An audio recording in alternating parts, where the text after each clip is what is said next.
সুনামগঞ্জের তাহিরপুর উপজেলা সীমান্ত এলাকায় বিনামূল্যে চিকিৎসা সেবা ও ওষুধ বিতরণ কার্যক্রম পরিচালনা করেছে ২৮ বিজিবি।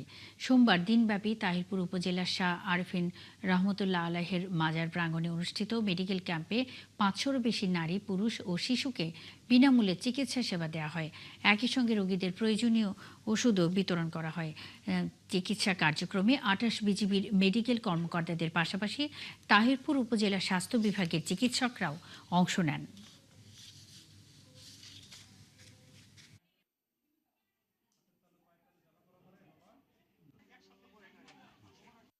তাহিরপুর উপজেলায় আমরা বিনামূল্যে একটি মেডিকেল ক্যাম্পেইন এবং ওষুধ বিতরণ কার্যক্রম পরিচালনা করছি। এখানে বিজিবি হতে আগত মেডিকেল অফিসার এবং উপজেলা হতে আগত মেডিকেল অফিসারগণ প্রায় ৫ শতাধিক পুরুষ, নারী এবং শিশুদেরকে বিনামূল্যে চিকিৎসা প্রদান এবং ওষুধ বিতরণ করছে।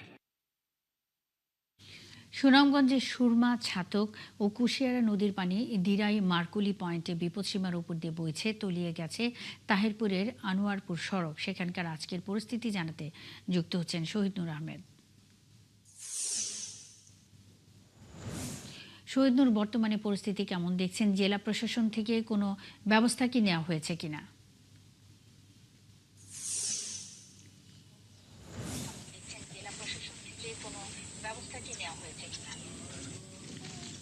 মুন্নি, ধন্যবাদ আপনাকে। প্রথমেই স্বস্তির খবর জানাই, গতকাল দিনে বৃষ্টিপাত কম হয়েছে আর রাতে বৃষ্টি একেবারে হয়নি। এখন সকালে বৃষ্টি নেই। এর কারণে, বৃষ্টি না হওয়ার কারণে সুনামগঞ্জের সুরমা নদীতে পানি কমে গেছে। বলা যায় যে জায়গাটিতে গতকালকেও সড়কগুলোতে পানি ছিল, যে নদীর কিনারে পানি ছিল, সেটি পানি সরে গেছে। অর্থাৎ উজান থেকে যে পানি আসছিল সেই পানি বাটির দিকে যাচ্ছে এবং ধীরে ধীরে পানি হ্রাস পাচ্ছে। আমি যতদূর জানতে পেরেছি, সকালেই সুনামগঞ্জের যে আনোয়ারপুর সড়ক, সেই সড়ক থেকেও পানি সরে যাচ্ছে, ধীরে ধীরে যান চলাচল স্বাভাবিক হচ্ছে।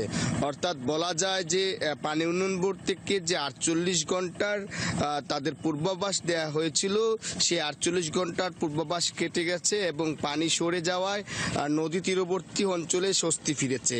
এবং যদি বলি যে এখনো পর্যন্ত প্রথম থেকেই বলে আসছিল জেলা প্রশাসন, তারা বন্যা নেই, অর্থাৎ বন্যার সংখ্যা নেই তারা বলছিল, তবে তারা প্রস্তুতি নিয়ে রেখেছিল।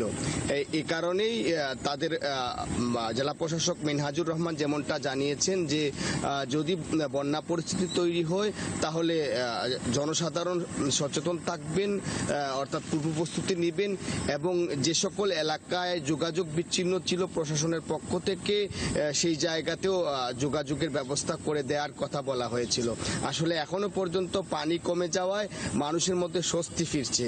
ছাতক পয়েন্টে বিপদসীমার নিচে চলে আসতেছে ধীরে ধীরে, তবে কুশিয়ারা পয়েন্টে এখনো বিপদসীমা রয়েছে। সেই এলাকায় যে ৮টি গ্রাম বিচ্ছিন্ন হয়ে পড়েছিল, সেই ৮টি গ্রামে এখনো যোগাযোগ ব্যবস্থা করা যায়নি। স্থানীয়রা বলেছেন সেইখানে যাতে সরকারিভাবে প্রশাসনের পক্ষ থেকে নৌকার ব্যবস্থা করে মানুষের যান চলাচল স্বাভাবিক করা বা পরিবহন স্বাভাবিক করা, এমনটাই দাবি করেছিলেন। তা এখনো পর্যন্ত সুরমা নদীর পানি কমেছে, বৃষ্টিপাত হয়নি, এতে স্বস্তি ফিরেছে এইসব এলাকায়। মুন্নি। শহীদ নূর আহমেদ, আপনি আছেন, খবর রাখতে থাকবেন। সুনামগঞ্জে বন্যার সার্বিক পরিস্থিতি জানাতে শহীদ নূর আহমেদ আমাদের সঙ্গে এতক্ষণ যুক্ত ছিলেন।